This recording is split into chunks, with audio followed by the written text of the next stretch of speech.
방언을 하지만 전 세계 1위예요. 그것도 우리나라가. 어마어마한 나라입니다. 그러다 보니까 교회 오시라고 얘기를 못해.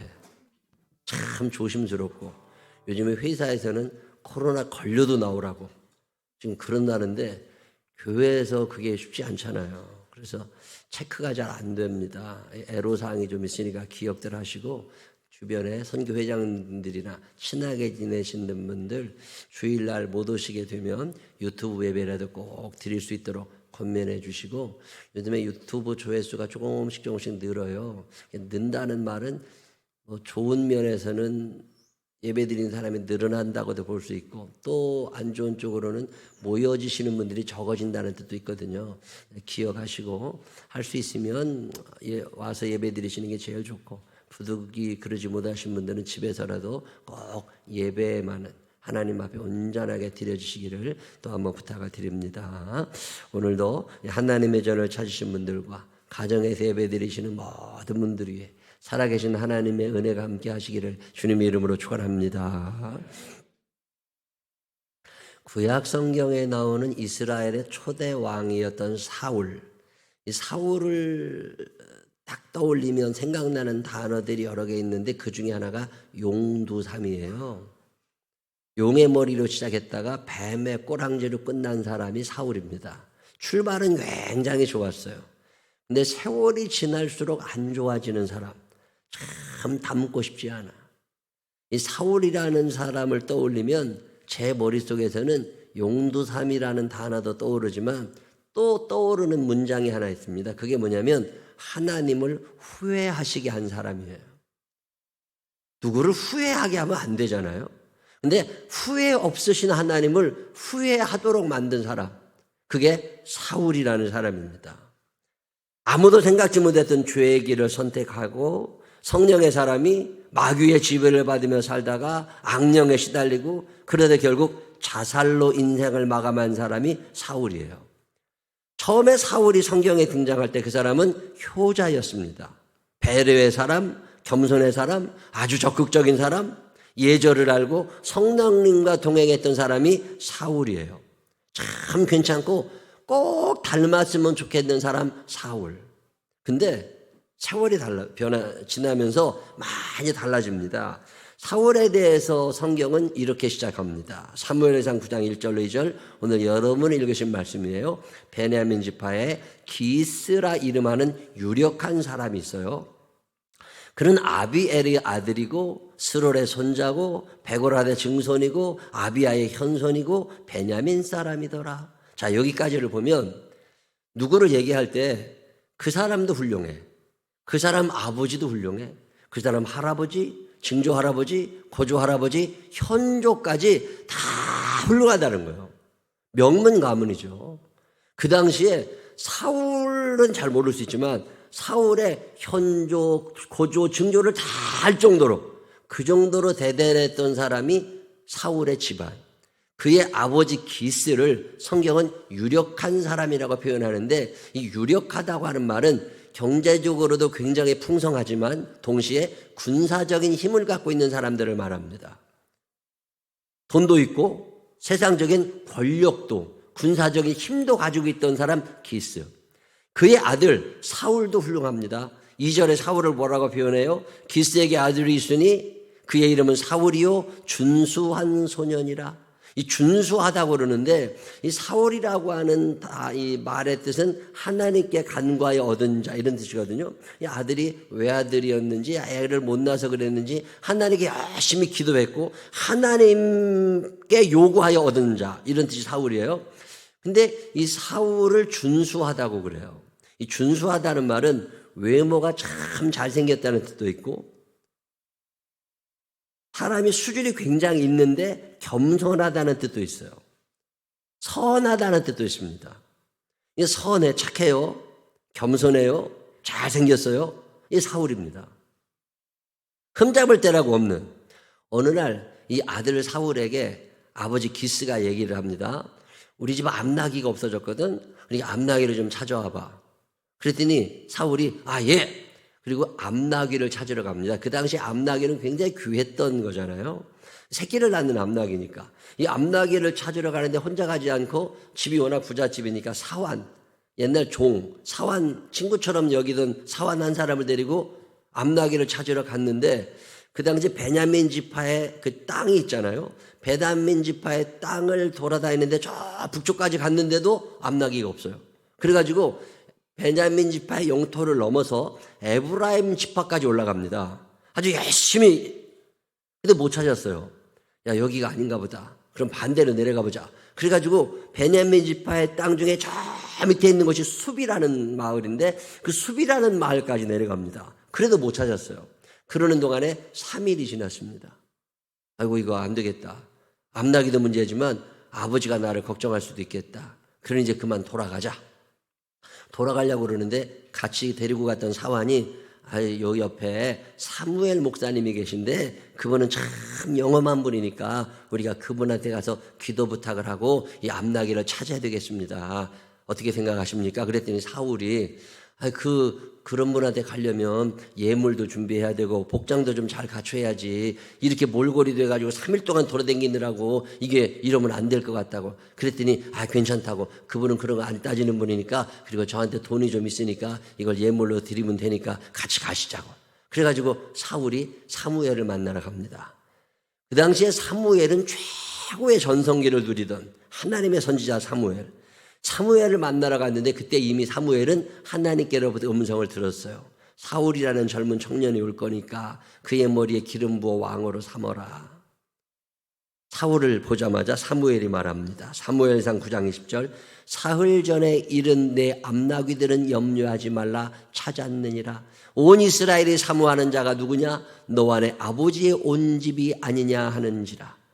사무엘이 사울을 쭉 높여주면서 당신이 얼마나 훌륭한 가문의 아들인 줄 알아. 그러고 얘기를 했더니 사울이 대답합니다. 21절 나는 이스라엘 지파의 가장 작은 지파 베냐민 사람이 아니니까 또 나의 가족은 베냐민 지파 모든 가족 중에 가장 미약하지 아니하니까 당신이 어찌하여 내게 이같이 말씀하시나이까 하니 그러면서 사무엘하고 사울이 이런저런 얘기를 하다가 결국 사무엘이 사울을 축복하면서 아주 유명한 말씀이죠. 저는 이 말씀을 옛날에 읽으면서 아멘 아멘을 여러 번 했던 말씀인데 사무엘상 10장 6절 내게는 여호와의 영이 크게 임하리니 너도 그들과 함께 예언을 하고 변하여 새 사람이 되리라. 아멘이죠. 내게는 여호와의 영이 크게 임할 거고 너는 변하여 새 사람이 될 거다. 지금과 다른 인생을 살아가게 될 거다. 아멘이죠. 그래도 결국 사울이 왕이 됩니다. 이스라엘 사람들이 딱 제비 뽑을 때 왕으로 뽑혀가지고서 사울이 이제 왕이 돼요. 자, 그 당시에 왕은 지금처럼 365일 왕이 아닙니다.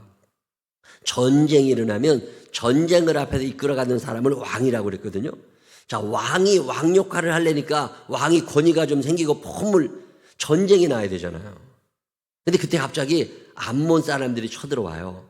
암몬 사람들이 쳐들어오니까 사울이 군사를 모집해가지고 싸우러 갑니다. 사무엘상 11장 11절 이튿날 사울이 백성을 3대로 나누고 새벽에 적진 한가운데로 들어가서 날이 더울 때까지 암몬 사람들을 치매 남은 자가 다 흩어져서 둘도 함께 한 자가 없었더라. 대승을 거둔 거예요.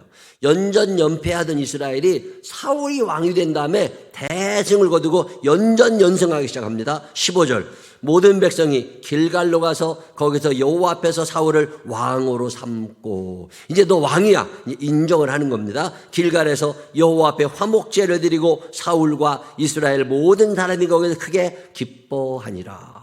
자, 이제 사울은 자타가 공인하는 왕이 됐어요. 그때 사울의 나이가 40살입니다. 이제 40살의 왕이 돼가지고 열심히 하는데 사람 변하는 거 한순간입니다. 마귀라는 놈은 하나님의 사람들을 그냥 두지 않아요. 선줄로 생각하는 자마다 넘어질까 조심해야 되는 게 마귀라는 놈은 내려서 끌어당기고 넘어뜨리거든. 사울의 마음에 자꾸 교만한 마음을 심어줍니다.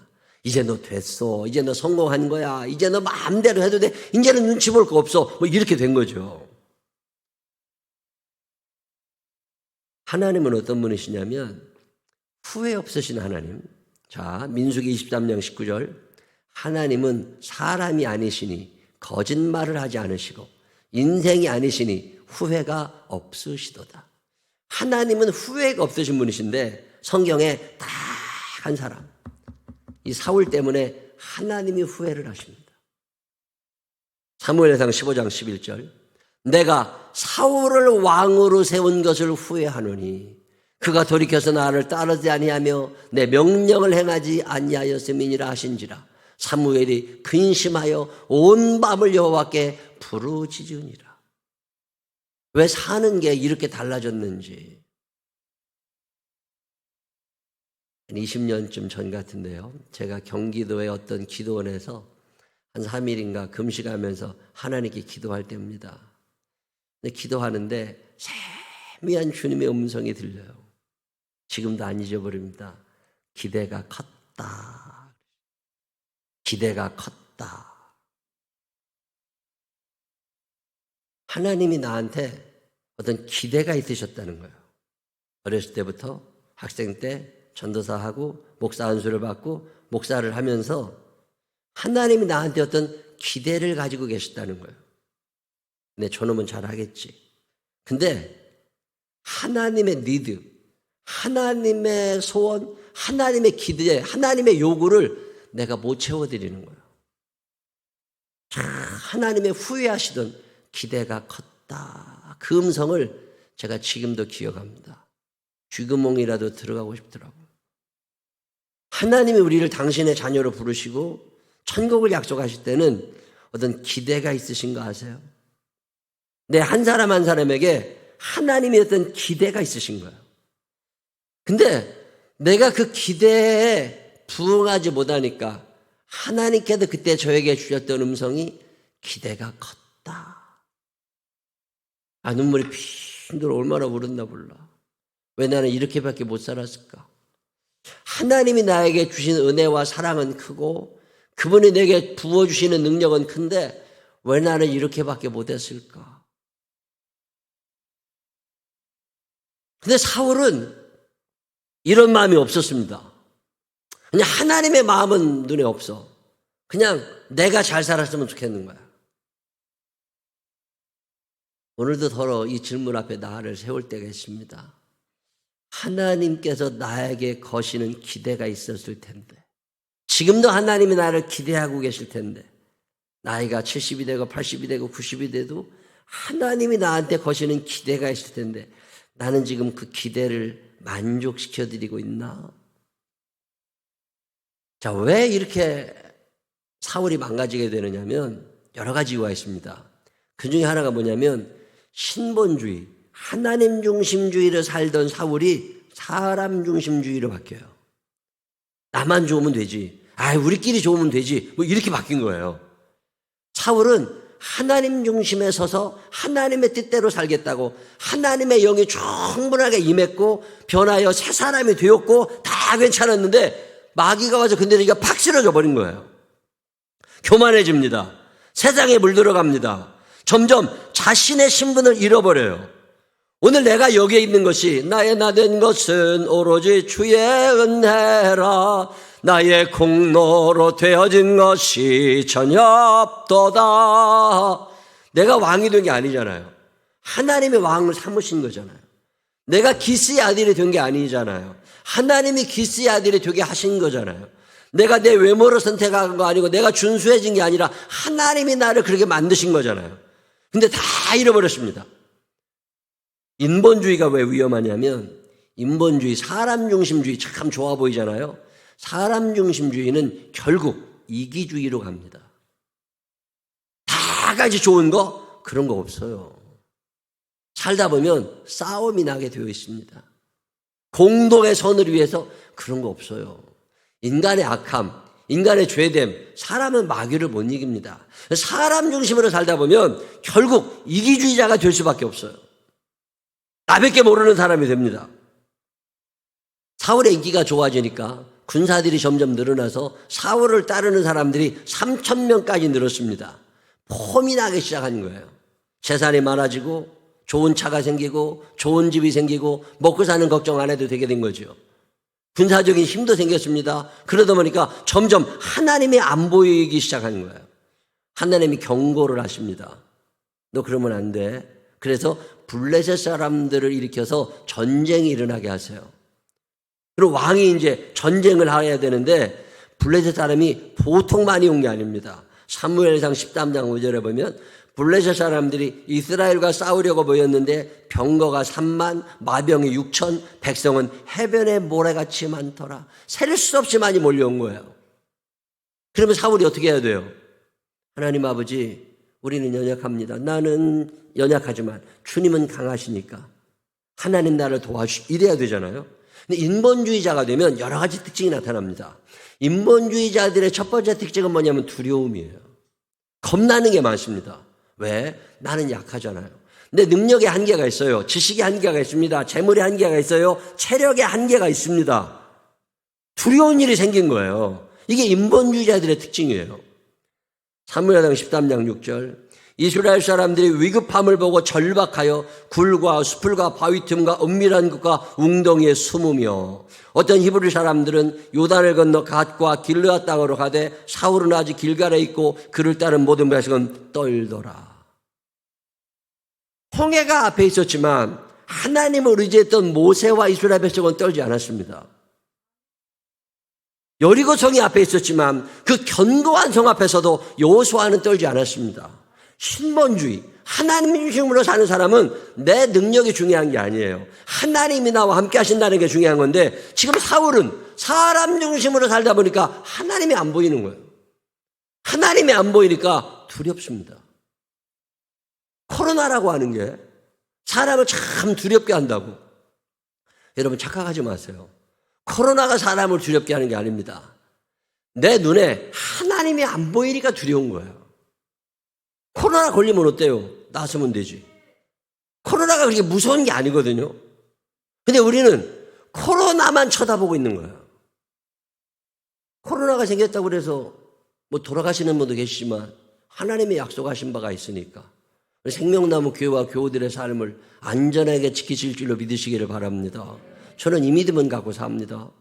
두려워할 일이 없어요. 우리가 조심은 하죠. 마스크도 쓰고. 그렇지만 코로나가 걸렸다. 무슨 코로나 걸렸다는 게 무슨 큰 죄진 것도 아니잖아요. 다 숨어 있으니 나타나지도 말고. 아니, 뭔 그게 큰 죄라고. 독방. 감옥에서도 독방은 굉장한 놈들이 들어가는데요. 집집마다 독방 하나씩. 죽지 않을 거라는 믿음이 없으세요? 아, 이 잠시 지나가겠지. 감기 걸렸을 때, 아이고, 죽겠다. 이런 사람 없잖아요. 그냥 편안하게 생각하면. 지금 최근에 미국에서 코로나로 죽은 사람보다 마약으로 죽은 사람이 더 많다는 거 아세요? 근데 우리는 겁내야 될 하나님은 겁내지 않고 하나님이 안 보이니까 코로나만 겁내고 앉아있는 거야. 이게 인본주의자가 되어가고 있는 증거들이에요. 좀 담대할 필요가 있지 않겠습니까? 아니, 물론 조심해야 되고 격리도 해야 되고 맞아요. 근데 그것이 우리의 두려움의 대상이 되면 안 되는 거잖아요. 쫄아. 코로나 앞에 바짝 쫄아가지고 문 밖에 나가지도 못해. 밖에 나가면 사자가 있을 것 같아. 밖에 나가면 호랑이가 있을 것 같아. 뭐 이런 사람하고 똑같은 거죠. 걸렸다 낫겠지. 아니면 말고. 가지고 죽을 밖에 더 하겠어? 뭐 이런 생각이 안 나는 거예요. 아, 죽으면 천국 가고 얼마나 좋아. 못 가서 문제지. 근데 우리는 겁나 바짝 쫄았어. 이게 인본주의자가 되어가는 증거들이에요. 조심은 해야 됩니다. 조심하지 말라는 게 아니라 조심은 해야 돼. 근데 그 코로나 자체를 두려워할 상대는 아니라는 거예요. 암도 두렵지 않은데 왜 코로나를 두려워할까? 인본주의자가 되면 두려움이 커지고요. 또 인본주의자가 되면 예배가 오염됩니다. 신앙인들이 제일 소중하게 생각해야 되는 게 예배거든요. 하나님 앞에 온 마음으로 주를 바라하며 나의 사랑 고백하리라. 내가 온 마음으로 하나님을 예배해야 되는데 예배가 사람 중심이 됩니다. 나 좋으라고 예배를 드리게 돼. 내 마음의 위안이 필요해서 예배를 드리고 내가 편안하고 싶어서 예배를 드려. 이게 문제가 되는 거야. 예배는 하나님이 받으시는 거잖아요. 자, 전쟁이 일어났습니다. 블레셋 사람들이 쳐들어봤어요. 사람들이 흩어집니다. 저 사람들을 끌어모으려니까 예배가 좋겠는 거야. 사울이 갑자기 예배를 드리자고. 그러더니 자기가 사회 보고 자기가 설교하고 이지다고 앉아 있는 거예요. 하나님이 좋아하실까? 인본주의가 되면 예배가 오염됩니다. 그래서 예배가 소홀히 여겨지고 예배를 내 기쁨으로 위하여 드려요. 내가 좋아야 돼. 내가 은혜 받아야 돼. 내가 만족해야 돼. 그게 무슨 예배요? 예배는 하나님이 좋으신 게 예배예요. 내가 기쁘고 안 기쁘고는 별로 중요한 게 아니에요. 예배는 받으시는 분이 계시잖아요. 찬양 한 곡을 드릴 때도 최선을 다해서 힘들대. 그게 뭔 예배요? 나는 힘들더라도 그분이 좋으신 게 예배고, 내가 정성껏 예물 드리고 정성껏 찬양하고 최선을 다해 하나님 앞에 일찍고 앉아있고 하나님이 기쁘신 게 예배예요.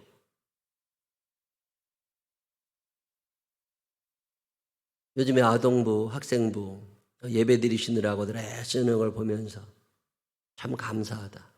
그렇지만 모든 예배 중심에는 그것이 대면 예배가 됐든 비대면 예배가 됐든 메타버스 예배가 되었든 어떤 예배든지 간에 하나님 중심의 예배가 드려져야 된다. 우리 생명나무 교회가 이 하나님 중심의 예배가 이어지는 교회가 되시기를 주의 이름으로 축원합니다. 인본주의가 되면 판단력이 흐려집니다. 사람은 그렇게 지혜롭지 않아요. 우리 잠언 1장 오디오 성경 들어보셨어요? 최순영 권사님이 쭉 읽으셨잖아요. 지혜의 근본이 하나님이신 거거든. 그러면 하나님하고 친해야 그분이 지혜를 주실 거잖아요. 근데 우리는 하나님하고 멀어지니까 지혜가 안 생깁니다. 사울 왕이 지혜로웠거든요. 근데 하나님에게서 멀어지니까 하나님이 지혜를 공급해 주지 않으시니까 판단이 안 돼. 판단이 안 되니까 전쟁이 일어났는데 전쟁터에 나가는 군인들에게 좋은 음식을 먹여야 될 때 다 금식을 시킵니다. 이런 멍청한 놈이 어디 있어. 지휘관이 판단을 잘못하기 시작해. 그래서 대통령이 판단을 잘해야 되고 장관들이 판단을 잘해야 되고 군사 지도자들이 판단을 잘해야 되고 엄한 사람이 판단 하나 잘못하면 다 죽는 거잖아요. 지금 우크라이나는 1,000,000명이 지금 도망다니고 있다잖아요. 야, 이게 하나님의 영이 떠나거나 하나님의 영이 함께하지 않으면 판단이 안 됩니다. 자, 사무엘상 14장 24절. 이날에 이스라엘 백성들이 피곤하였어요. 이는 사울이 백성에게 맹세시켜 경계하여 저녁 곧 내가 내 원수에게 보복하는 때까지 아무 음식물이든지 먹는 사람은 저주를 받을지어다 하였습니다. 그러므로 모든 백성이 음식물을 맛보지 못하고. 아니, 전쟁하는 군인들에게 군량미를 대주고 잘 먹여야지. 이게 판단이 안 됩니다. 이게 인본주의자들의 한계예요. 사람 중심으로 살아가다 보면 자기 세력을 확장시키고 싶어 해요. 사울이, 자 보세요. 14장 52절. 사울이 사는 날 동안에 블레셋 사람과 큰 싸움이 있었으므로 사울이 힘센 사람이나 용감한 사람을 보면 그들을 불러 모았더라.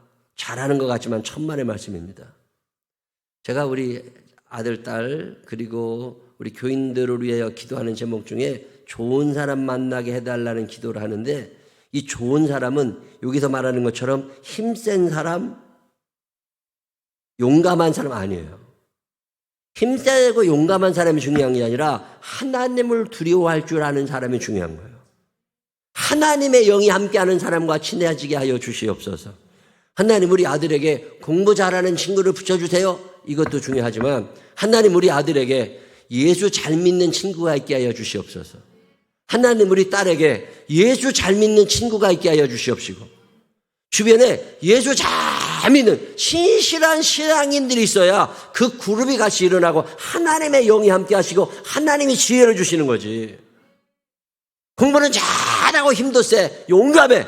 근데 언제 죄 지을지 어떻게 알아요? 언제 배반하고 떠나지 어떻게 알아? 다윗이라는 사람 곁에도 사람이 모였는데 하나님을 두려워하는 사람들이 그 곁에 모였어요.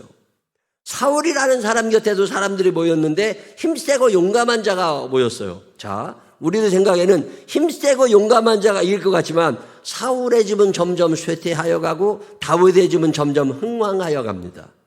여러분 주변에 하나님을 신실하게 믿는 사람들이 많아지게 되시기를 주의 이름으로 축원합니다.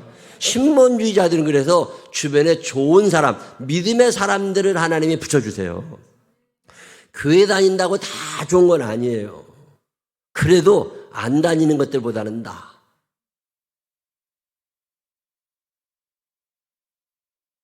인본주의자가 되면 죄를 짓고도 죄인 줄 몰라요. 참 무서워요. 불순종을 하는데 그게 불순종이라는 것도 모르고 죄라는 것도 모르고 당연하게 여겨. 여러분 이게 얼마나 큰 죄인 줄 아세요? 아들과 딸이 엄마의 말에 불순종하는 게 죄라고 여기면 순종합니다. 근데 불순종을 죄라고 여기지 않아. 그러면 그때부터 문제가 되기 시작하는 거예요. 그래서 작은 죄도 크게 가르쳐줘야 돼요. 근데 교육이라는 게 죄를 죄로 가르치질 않습니다. 자, 이스라엘이 연전연패하고 사울이 망해가니까 하나님이 불쌍히 여기시고 그 사랑이 많으신 하나님께서 그래, 에이 저거 기회를 한번 줘. 후회가 되셨지만 그래도 기회를 주시느라고 사무엘 목사님에게 한번 일어나라. 예, 사무엘이 일어나가지고 사람들을 모읍니다. 사람들을 모아가지고 우리 다시 한번 하나님 말씀대로 살아보자. 사람들을 잔뜩 모아서 아말렉과 전쟁을 일으키게 되고 아말렉을 진멸하라고 하나님이 말씀하십니다. 성경 읽어보면 사무엘상 15장 3절 지금 가서 아말렉을 쳐서 그들의 모든 소유를 남기지 말고 진멸하되 남녀와 소아와 젖 먹는 아이와 우양과 낙타와 나귀를 죽이라 하셨나이다 하니 사울이 백성을 소집하고 그들을 들라임에서 세어보니 보병이 20만 명이요 유다 사람이 10,000명이라 3,000명이 있었는데 20만 명까지 늘어났어요. 어마어마했거든요. 하나님이 함께 하셔서 엄청나게 몰려와서 전쟁을 해서 이제 이겼습니다. 자, 이겼으면 진멸하면 되잖아. 근데 이게 안 됩니다. 인본주의자들은 끝에 가서 달라져요. 이단이라는 게 뭔 줄 아세요? 이단은 끝이 다른 걸 이단이라고 해요. 다를 이자에 끝단자를 써요. 처음은 똑같아요. 근데 끝이 달라져. 그게 이단이에요. 처음은 용의 머리로 출발했어요, 사울이. 근데 뱀꼬리로 끝나. 전쟁을 해서 이긴 다음에 아말렉 왕 아각을 다 죽이고 다 정리를 해야 되는데 이게 안 됩니다. 아깝거든. 저 여자도 살려야 되고 저 금도 저 나무도 저 옷도 15장 20절 사울이 사무엘에게 이르되 나는 실로 여호와의 목소리를 청종하여 여호와께서 보내신 길로 가서 아말렉 왕 아각을 끌어왔고 아말렉 사람을 진멸하였으나 진멸했으면 됐지 왜 진멸하였으나 다만 이런 얘기가 왜 나와요? 결국 진멸하지 않았고 숨겨놨고 모아놨고 아말렉 왕 아각도 못 죽입니다. 하나님이 그래서 너무 속상해하세요. 사무엘상 15장 35절 사무엘이 죽는 날까지 사울을 다시 가서 보지 아니하였으니 이는 그가 사울을 위하여 슬퍼함이었고 여호와께서는 사울을 이스라엘 왕으로 삼으신 것을 후회하셨더라. 하나님의 기대가 있잖아요. 생명나무 교회를 향한 하나님의 기대. 우리 한 사람 한 사람을 향한 하나님의 기대가 있잖아요. 근데 이 크신 기대를 우리 인본주의가 하나님 중심으로 살면 되는데 자꾸 사람 계산하느라고 이게 안 되잖아요. 그러다 보니까 불순종하게 되고 불순종하면서도 불순종인지 몰라. 어리석은 판단을 하게 되고 내 주변에 사람만 자꾸 모아놓으려고 그러고 내 재산만 늘리려고 그러고 예배가 오염되어 가고 있는데 그것도 몰라요. 하나님의 영이 떠났는데 그걸 모르는 거예요. 그러니까 두려움 속에 사는 거잖아요. 이 사울의 모습이 오늘 내게 있는 거 아니야? 두 번째로 사울이 인본주의자가 됐기 때문에 하나님이 후회하셨다면 사울의 정말 닮아서는 안 되는 것 중에 하나가 뭐냐면 나 살자고 남 죽이기 시작해요. 인본주의가 왜 문제가 되냐면 결국에는 인본주의는 서로 잘 사는 게 아닙니다.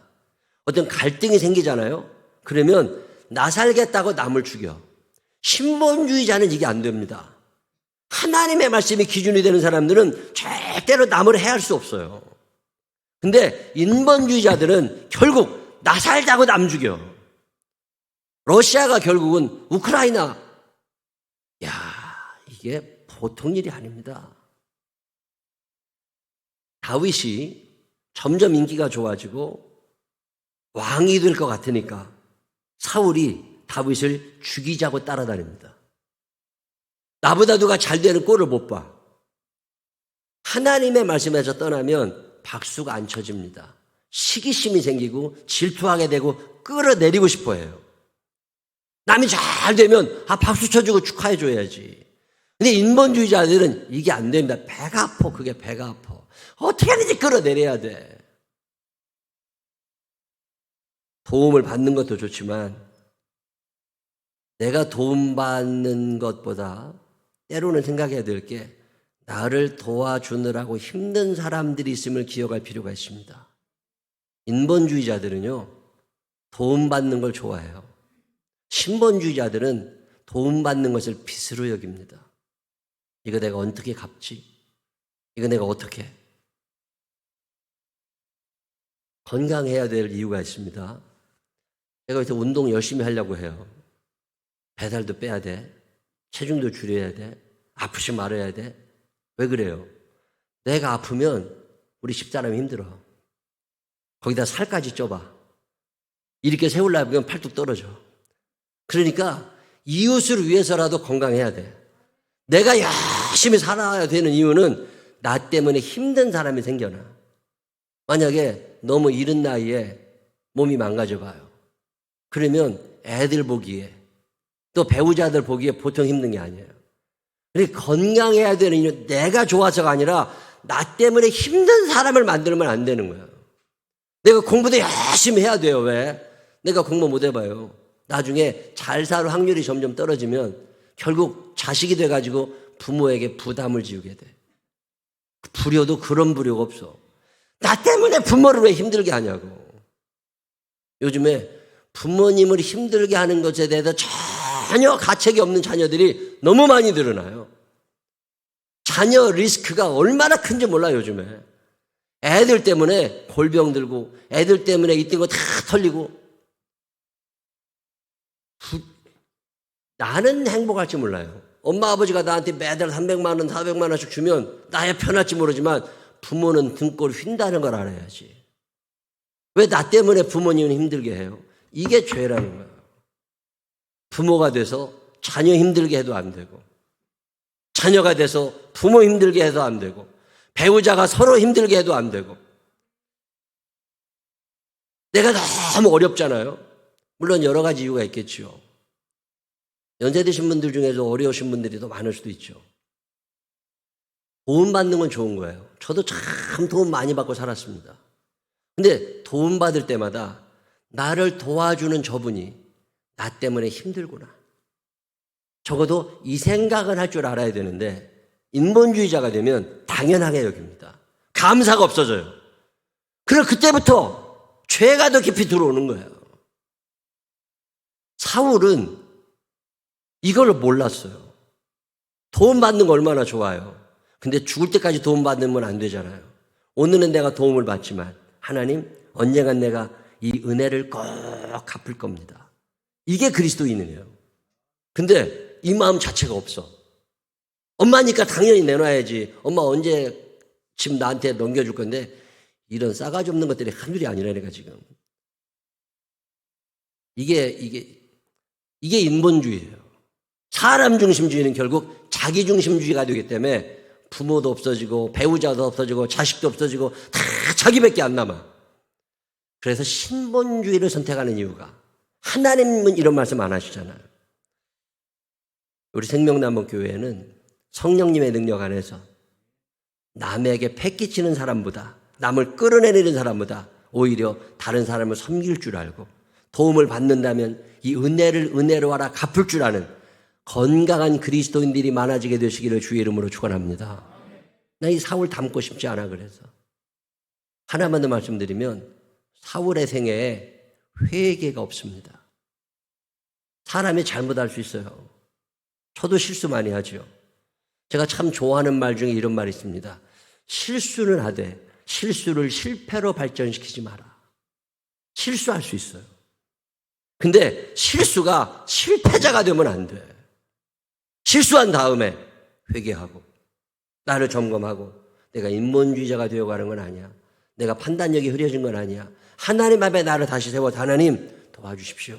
제가 실수했습니다. 제가 죄를 지었습니다. 죄를 지은 까닭에 나의 마음이 슬프니 하나님 내가 죄를 지은 까닭에 내 마음이 슬프니 나를 붙잡아 주시고 용서해 주시고 일어날 힘을 허락하여 주십시오.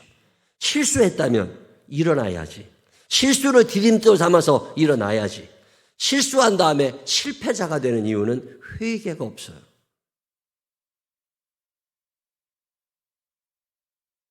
다윗은 많은 실수가 있었습니다. 모세도 실수가 있었어요. 바울 목사님도 실수가 있었고 우리들도 다 실수하면서 합니다. 근데 이 실수가 실패로 연결되는 사람이 있는 반면에 실수를 디딤돌 삼아서 도약하는 사람도 있어요. 성령님을 의지하는 사람들, 하나님을 붙잡는 사람들은 실수 앞에서 자기 자신을 봅니다. 그리고 성령님의 도우심을 구하고 회개하고 일어나요. 근데 성령님을 의지하지 않는 사람들은 원망이 나옵니다. 열등감이 나와요. 자존심만 세집니다. 그리고 계속 망가져가는 거예요. 그게 사울이에요, 사울. 이런 놈 닮으면 안 돼. 저는 이 말씀을 준비하면서 이런저런 생각을 해보면서 나는 실수가 실패로 이어진 사람인가? 아니면 실수를 디딤돌 삼아서 하나님 뜻대로 살려고 바둥거렸던 사람인가?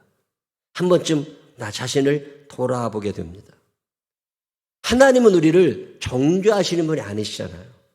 우리가 우리 죄를 자백하면 그분을 미쁘시고 의로우셔서 우리를 다 용서하시고 붙잡아 주시는 분이심을 믿으시기를 바랍니다. 마귀가 우리를 넘어뜨려요. 실수할 수 있습니다. 그게 끝은 아니잖아요. 사울은 이게 끝인 줄 아는 거예요. 그리고 회개하지 않아요. 그리고 그렇게 자살로 인생을 마감합니다. 이런 멍청한 놈들이 우리 생명나무 교회는 한 사람도 없이 실수를 했을 때 그 실수를 디딤돌 삼아서 하나님 앞으로 더 뛰어갈 수 있는 믿음의 사람들이 되시기를 주님의 이름으로 축원합니다. 기도하십시다. 하나님 아버지, 사람 중심으로 살다 보니까 자꾸만 두렵고 불순종하게 되고 지혜도 떨어지고 하나님 모든 것들이 내 중심되다 보니까 예배조차도 나를 위해 드릴 때가 있었습니다.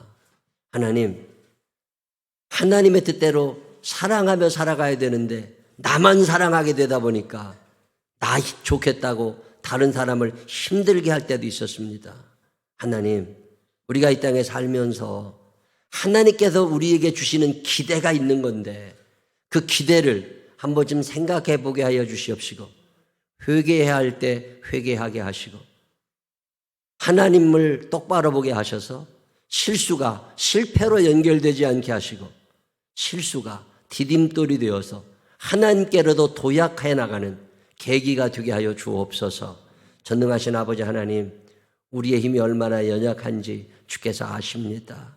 체력의 한계, 지식의 한계, 재물의 한계, 인맥의 한계, 너무 많은 한계 속에서 삽니다. 불쌍히 여겨주시고 찾아오셔서 사울처럼 실패하지 않게 하여 주시옵시고 성령의 사람답게 변하여 새 사람 되고 성령 충만하여서 하나님의 영광을 드러내는 당신의 일꾼들이 되게 하여 주옵소서.